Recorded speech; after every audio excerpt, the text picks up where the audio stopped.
সম্মানিত সুধী, যে যেখান থেকে এই অনুষ্ঠান দেখছেন সবাইকে প্রীতি ও শুভেচ্ছা জানিয়ে শুরু করছি আন্তর্জাতিক রাজনৈতিক বিষয়ক অনুষ্ঠান মধ্যপ্রাচ্য নিয়ে আমার এই সপ্তাহের আয়োজন সাপ্তাহিক সংলাপ। গত পর্বটি যারা দেখেছেন এদের অনেকে আমাকে লাইক কমেন্ট করেছেন, শেয়ার দিয়েছেন, তাদেরকে আবারও ধন্যবাদ জানাচ্ছি।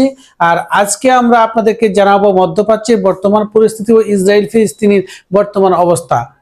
সম্মানিত সুধী, আপনারা জানেন গতকালকে থেকে আমেরিকা এবং ইসরায়েলের মধ্যে একটি কানাকানি শুরু হয়েছে হিজবুল্লাহকে কিভাবে মোকাবেলা করা যায়। কারণ যে হিজবুল্লাহ হাতে ইট পাটকেল থাকতো, আজকে তাদের হাতে আধুনিক যন্ত্রের ব্যবহার দেখা যাচ্ছে।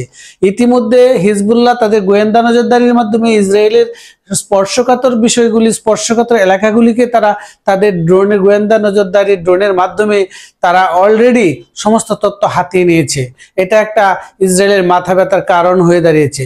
সম্মানিত সুধী, আপনারা জানেন গতকালকে হুতিদের আক্রমণে একের পর এক যখন পশ্চিমারা কোণঠাসা, ঠিক তখনই আমেরিকার রণতরী ফিরিয়ে নেওয়ার জন্য লোহিত সাগর থেকে আদেশ এসেছে। ইতিমধ্যে সংবাদ মাধ্যমে সংবাদটি আমরা দেখেছি।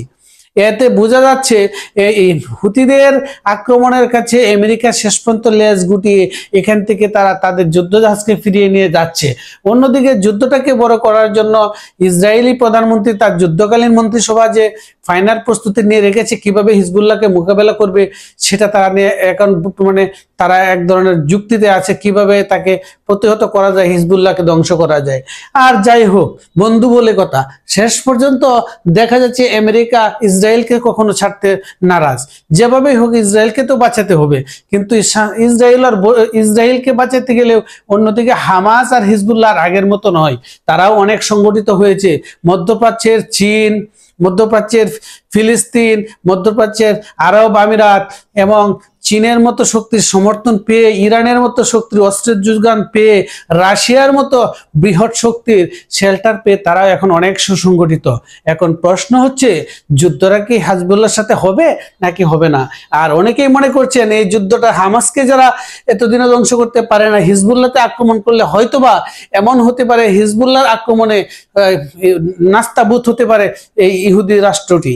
আমরা জানি হিজবুল্লাহ ইতিমধ্যে 3 লক্ষ মিসাইল রেডি করে রেখেছে তাদের দিকে। তারা বলেছে ইসরায়েলের এমন কোনো অবস্থান বাদ যাবে না যে জায়গায় তাদের আক্রমণ হবে না। এই ঘোষণার পর থেকেই মাথা নাড়ে দিয়ে উঠেছে ইসরায়েল এবং তাদের এখন পিছপাওয়ারও সুযোগ নেই, যুদ্ধে যাওয়ারও সুযোগ নেই। এমন অবস্থায় যুদ্ধের প্রস্তুতি এবং বুদ্ধি নেওয়ার জন্য ইসরায়েলি পররাষ্ট্রমন্ত্রী ইতিমধ্যে আমেরিকায় গিয়েছেন তাদের যুদ্ধ কৌশল এবং সহায়তা আনার জন্য। অন্যদিকে পুতিন অনেকটা স্পষ্ট হয়ে ইসরায়েল এবং ফিলিস্তিনি যুদ্ধে হিজবুল্লাহদের পক্ষ নিয়েছেন। মধ্যপ্রাচ্যে পুতিনের বলয়ে বেশ শক্তিশালী হয়ে উঠেছে মধ্যপ্রাচ্যের পুতিন ভিত্তিক রাজনীতি।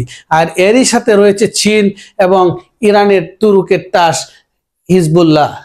সম্মানিত সুধী, আমরা আশা করছি এই যুদ্ধটি না লেগে দেশে আবার একটি শান্তি ফিরে আসবে। তবে যতক্ষণ পর্যন্ত স্বাধীন দুটি রাষ্ট্র এখানে প্রতিষ্ঠিত না হবে ততক্ষণ পর্যন্ত এখানে শান্তি ফিরে আসা সম্ভব নয়, এটাই স্বাভাবিক। এখন দেখা যাক কোথাকার পানি কোথা গিয়ে গড়ায়। আজ এই পর্যন্তই, সবাইকে সংক্ষিপ্ত তথ্য দিয়ে এখানে বিদায় নিচ্ছি। আপনারা আবারও হাজির হব আপনাদের সম্মুখে সংলাপের নতুন কোনো তথ্য নিয়ে। সে পর্যন্ত সবাই ভালো থাকুন, সুস্থ থাকুন। আল্লাহ হাফেজ। সবার আগে সব খবর পেতে চোখ রাখুন দৈনিক সংলাপের পাতায়।